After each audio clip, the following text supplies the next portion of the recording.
Je vous emmène pour un voyage à vélo de Bâle à Belgrade sur l'Eurovélo 6 à travers 6 pays. La Suisse, l'Allemagne, l'Autriche, la Slovaquie, la Hongrie et la Serbie. Au programme, un fabuleux partage européen et la découverte de 4 capitales, Vienne, Bratislava, Budapest et Belgrade. Dans ce premier épisode, nous voyagerons de Bâle en Suisse à Vienne en Autriche. Après avoir essuyé un bel orage pour ma première nuit, le réveil en Suisse, à l'est de Bâle, est des plus paisibles. Et c'est parti! Alors ce qui est vraiment sympa, c'est qu'au fait le Rhin marque la frontière entre la Suisse et l'Allemagne et je peux passer d'un pays à l'autre au gré de mes envies. En tant que fleuve d'un pays développé, le Rhin n'échappe pas à la proximité des infrastructures de transport ainsi qu'aux aménagements divers tels que les centrales nucléaires. Mais fort heureusement, l'Eurovélo 6 propose des ambiances diversifiées.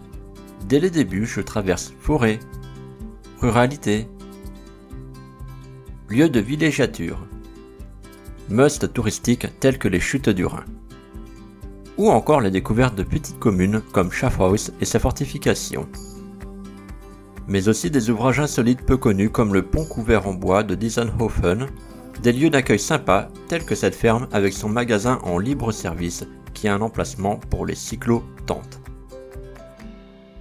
Les débuts sont difficiles, mon boîtier de pédalier craque et a du jeu, donc il faut tout démonter. C'est dimanche, lundi les boutiques sont fermées, il va falloir pédaler comme ça pendant 2 jours en espérant de rien abîmer. Alors là, je suis dans une section que je qualifierais de tampon. J'ai quitté le Rhin au lac de Constance et je me dirige vers le Danube. Et il y a pas mal de montées et descentes dans cette partie et ce n'est pas sans me déplaire. Je suis à Tuttlingen où il y a un vélocipède qui remplace pédalier de Pégase. Donc j'ai passé plusieurs heures sur la place centrale qui est là. Alors ça y est, je suis vraiment trop content, j'ai récupéré un Pégase qui file comme le vent dans un paysage magnifique et à chaque tour de pédale, je ne l'entends plus gémir. Après avoir traversé la section du parc naturel du Haut-Danube, réputée particulièrement jolie, j'arrive à Simmeringen où je suis surpris d'apprendre que son château a accueilli Pétain et ses ministres en exil.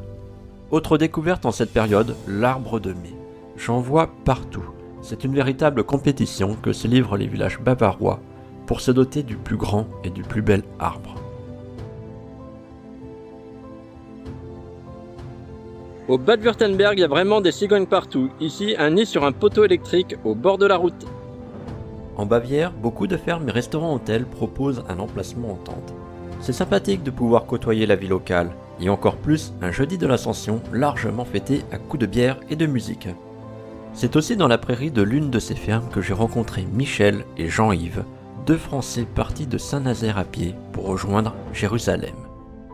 Pour l'accueil des tentes, il y a aussi des clubs nautiques le long du Danube. Si pudeur il y a, mieux vaut la laisser au vestiaire. Mais revenons à notre voyage.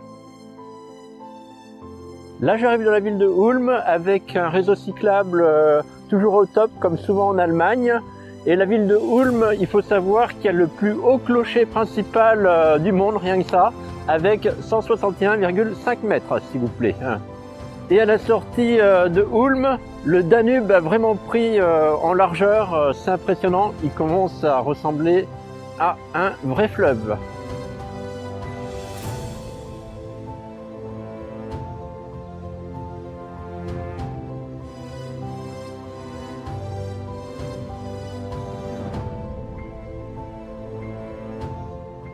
Là, nous sommes à quelques kilomètres de Kenheim et je vous emmène voir les gorges du Danube ainsi que l'abbaye de Weltenburg.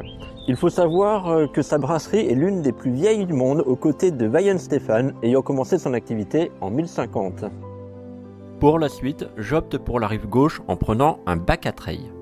Sans moteur, il passe d'une rive à l'autre à la seule force du courant avec un câble placé tantôt à bâbord, tantôt à tribord selon la direction souhaitée. Le gouvernail, lui, en revanche, reste toujours du même côté. Et maintenant direction Kelheim. Ce monument commémore les victoires contre Napoléon Ier, puis je redescends dans la ville avec des maisons toujours aussi colorées, tant typiques de l'Allemagne du Sud. Mais me voilà déjà au 11e jour de ce voyage. Et justement, pour ce 11e jour, mon corps réclame une pause. Donc la première, l'occasion de visiter la jolie ville de Ratisbonne. qui comporte 2 millénaires d'histoire et conserve des monuments de la Rome antique. Là, je suis à la sortie de Ratisbonne et c'est le premier monstre d'acier que je vois. Il faut dire que le Danube ne cesse de grossir, alimenté par ses nombreux affluents. Même si j'en fais pas référence, puisque j'ai appris à gérer ça à force de faire des itinérances, depuis que je suis parti, il pleut quasiment tous les soirs, donc je fais tout à l'abri dans ma petite tente, y compris, comme on peut le voir, la popote. Mais pour que la pluie cesse, peut-être faudrait-il tout simplement que je m'arrête de chanter. Danube, oh mon Danube, tu es l'eau, tu es la vie, montre-moi le chemin de mes rêves les plus fous.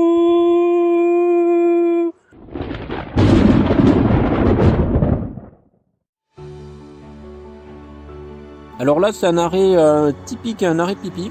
Moi, personnellement, je trouve ça plutôt joli. Et bien entendu, je parle de la véloroute. Et c'est sacré Pégase, il a encore fallu qu'il se mette au premier plan.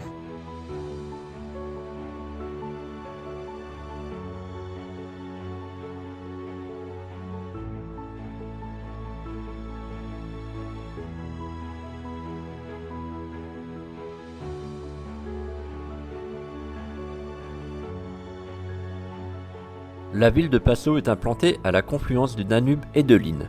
Mais c'est aussi ma dernière grande ville allemande, avant la frontière. À peine la frontière Allemagne-Autriche franchie, un rayon de ma roue se rompt. Catastrophe! Sachant mes roues vieillissantes, j'en avais fort heureusement embarqué un de rechange dans mes sacoches. Si bien que l'arrêt est de courte durée, et me voilà déjà reparti. Ça y est, c'est reparti. Je sais que les temps sont durs, mais quand même, un peu plus, il fallait renommer 72 rayons d'espoir en 71 rayons. Il s'en est fallu peu.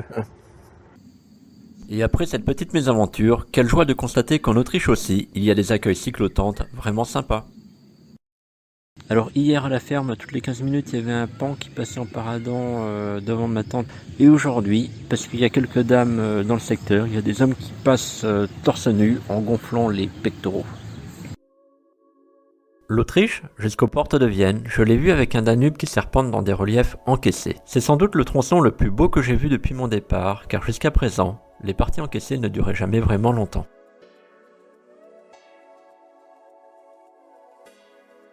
La véloroute du Danube en Autriche est réputée pour être très bien aménagée. À vrai dire, peut-être trop bien, car face au tout bitume, l'alternance avec les petites pistes gravillonnées vient parfois à me manquer. Mais rien de bien méchant, d'autant plus que le parcours est ponctué de surprises inattendues, comme un camping privé aux abords bien agréables, ou encore des sites remarquables, tels que la ville de Linz. Il s'agit de la 3e commune la plus peuplée d'Autriche, et pour les gourmands, elle est avant tout réputée pour sa fameuse tarte, la Linzer Torte. Dans un registre moins léger, je me rends au camp de concentration de Mauthausen. C'est la première fois que je visite un lieu chargé d'histoire comme celui-ci, et je me sens totalement bouleversé. Ramené à notre époque, je réalise à quel point la paix reste fragile et qu'il nous incombe de l'entretenir. Je me sens aussi reconnaissant de vivre dans une Europe unifiée, et cette itinérance à travers les pays de notre histoire ne fait que renforcer ce sentiment.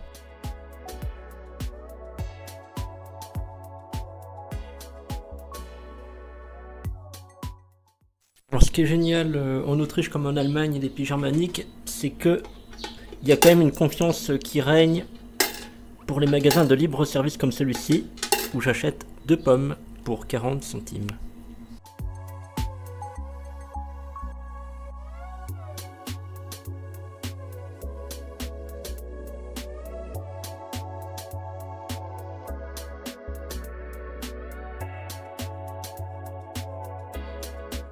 Alors je me situe dans la vallée de la Wachau, qui est classée au patrimoine mondial de l'humanité pour ses châteaux, vignobles, abbayes, châteaux qui d'ailleurs regorgent d'histoires d'amour et de peine de cœur qui remontent de l'époque médiévale.